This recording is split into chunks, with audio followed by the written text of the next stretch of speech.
Inson yuragi chorlagan yerga borsagina baxtli bo'ladi. Ba'zi kitoblar bor, faqatgina hikoya qilib qolmay, ayni paytda yo'l ko'rsatadi, yangi eshiklarni ochadi. Yuraging chorlagan yerga bor, mana shunday asarlardan biri. Bu kitob 80 yoshlardagi buvining nabirasiga yozgan maktublardan iborat. Lekin bu faqatgina bir kishining hikoyasi emas, balki hammamizni ichki dunyomizga oyna tutadigan asar. Xo'sh, bu maktublarda nimalar yozilgan? Hayotda oldimizdan chiqadigan tanlovlar, pushaymonliklar va jasorat haqida yozilgan satrlar. Bugun mana shu kitob haqida gaplashamiz va yozuvchining nima demoqchi ekanligini birgalikda kashf qilamiz. Lekin bundan avval videoga like bosishni va kanalga obuna bo'lishni unutmang. Shu orqali bizning ijodimizni qo'llab-quvvatlagan va shu kabi videolar chiqishiga hissa qo'shgan bo'lasiz. Ba'zan kimnidir yaxshi ko'rasiz u o'ziga ayta olmaysiz, ko'rsata olmaysiz. Ichingizda esa aytilmagan gaplar yig'ilib boraveradi. Bu kitob ayni mana shu haqda hikoya qiladi. Bosh qahramonimiz keksa ayol nabirasiga yozgan maktublar orqali o'z hayotini hikoya qiladi. Lekin bu bilan biz begona odamning hayotini o'qigandek bo'lmaymiz, chunki bu maktublarda hamma o'zidan bir parchani topadi. Bu ayol nabirasini jondan ortiq yaxshi ko'radi, lekin oralaridagi masofa juda ham uzoq. Aslida hammamiz hayotda bir marta bo'lsa ham shunday tuyg'ularni his qilganmiz. Kimnidir qattiq sevib, undan uzoq bo'lish. Shu sababli u barcha hislarini qog'ozga tushiradi. Lekin bu maktublarni nabirasiga yubormaydi, chunki bular faqat nabirasi uchungina yozilmagan, balki o'zining iqrornomasi, hayotining taftishi ham edi. Keling hozir shu ayolni o'tmishiga nazar tashlaymiz, chunki har bir pushaymonlikni o'ziga xos muqaddimasi bo'ladi. U yoshligida bir insonni qattiq sevib qoladi. Yuragi aqlidan ustun chiqqan o'sha qisqa, lekin unutilmas davrlarni tez-tez yodga oladi.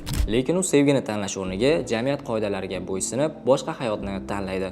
To'g'ri deb qabul qilingan yo'lni tutadi. Oilasiga ma'qul bo'lgan odam bilan turmush qurib, an'analarga sodiq qoladi. Ona bo'ladi, lekin baxtli bo'la olmaydi. Oradan yillar o'tadi, biroq uning ichidagi bo'shliq hissi yo'qolmaydi. Hayot davom etaverdi, lekin unga doim nimadir yetishmasdi.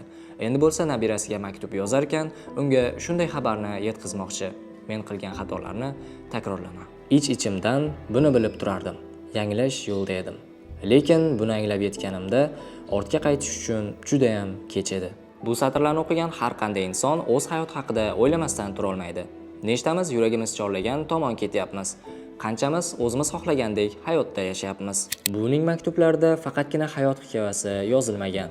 Aslida u maktublarda juda ham muhim savollarni beradi. Tanlovlarimiz bizga baxt keltiradimi?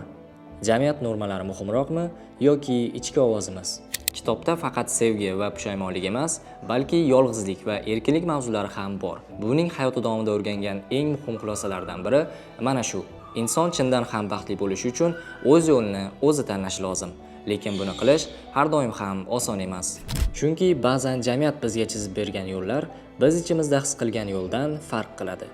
Va agar buni ertaroq anglab yetmasak, boshqalarning haqiqati bilan hayotimizni qurishni boshlaymiz. Keyin qarabsizki, umr o'tib bo'lgan, biz esa o'zimiz istagandek yashamagan bo'lamiz. Kitobda buning aytmoqchi bo'lgan haqiqatlardan yana biri mana shu. Hayotdagi eng muhim narsalardan biri bu jasorat. Agar jasorating bo'lmasa, o'zing to'g'ri deb bilgan yo'lda ham yura olmaysan va oxir-oqibat qo'rqoqlikning badalini pushaymonlik bilan to'laysan. Shu yerda yana bir o'rinli savol tug'iladi. Har doim ham yuragimiz chorlagan tomon borish to'g'rimikin? Chunki ba'zida yuragimiz bizni noto'g'ri yerlarga boshlashi mumkin.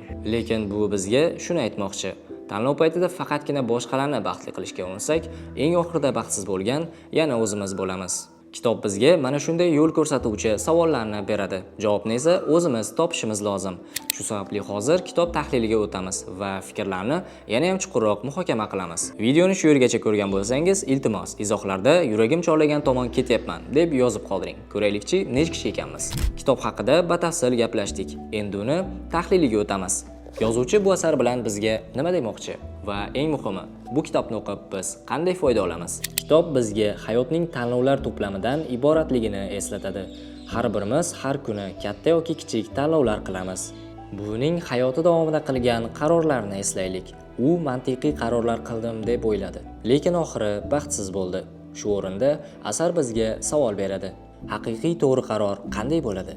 Jamiyat bizga o'rgatganimi yoki ichki ovozimiz aytgani?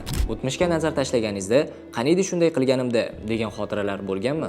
Agar o'shanda boshqacha tanlov qilganingizda, hozir hayotingiz qanday bo'lardi? Bu kitob aslida shaxsning o'zligini topish yo'lidagi kurash haqida hikoya qiladi. Ko'pincha hayotimizni jamiyat, oila yoki atrofdagilarning fikriga qarab shakllantiramiz. Lekin shuni unutmaslik kerakki, bizning hayotimizda boshqasi yashab bermaydi. Buning hikoyasi bilan buni yaqqol ko'ramiz. U yoshligida erkin qush bo'lib, keyinroq jamiyat normalari sabab orzularidan voz kechadi. Ammo kitobni o'qish davomida shuni tushunamizki, qayerga qochsak ham ichimizda bostirilgan hislar kun kelib o'z yuzini ko'rsatadi. Boshqalarning haqiqati bilan yashasang, oxiri pushaymon bo'lishing mumkin. Lekin o'z haqiqating bilan yashasang, hech bo'lmaganda yashagandek bo'lasan. Kitobda faqatgina shaxsiy tanlov emas, ayni paytda sevgi va aloqalar haqida ham yozilgan. Buvining nabirasiga yozgan maktubidan mehr-muhabbat ufurib turadi. Lekin nega aynan maktub? Chunki yuzma-yuz gaplashish har doim ham oson emas. Ba'zida eng yaqin insonlarimiz bilan ham oramizda devor bo'lishi mumkin. Buning pushaymonligi menga Sartrning mana shu gaplarini eslatdi. Inson qilgan tanlovlari bilan mavjud. Xo'sh, biz hanuz vaqtimiz bor ekan, o'z tanlovlarimizni qila olamizmi? Yuraging chorlagan yerga bor oddiy romandan ko'ra ko'proq hayot darsi bo'la oladi. Hammamiz kun kelib buning o'rnida bo'lishimiz mumkin. O'shanda ortga nazar tashlaganimizda nimalarni ko'rarkanmiz? To'g'ri qarorlar qildikmi yoki boshqalar xohlagandek yashadik? Nima deb o'ylaysiz? Haqiqatdan ham yuragingiz chorlagan tomon ketyapsizmi? Izohlarda yozib qoldiring, chunki birining hikoyasi boshqasiga ilhom berishi mumkin. Videoga like bosing, kanalga obuna bo'ling va shuni unutmang. Hayot qisqa. Pushaymon bo'lmasligi uchun yuragingiz chorlagan yerga borishdan qo'rqmang.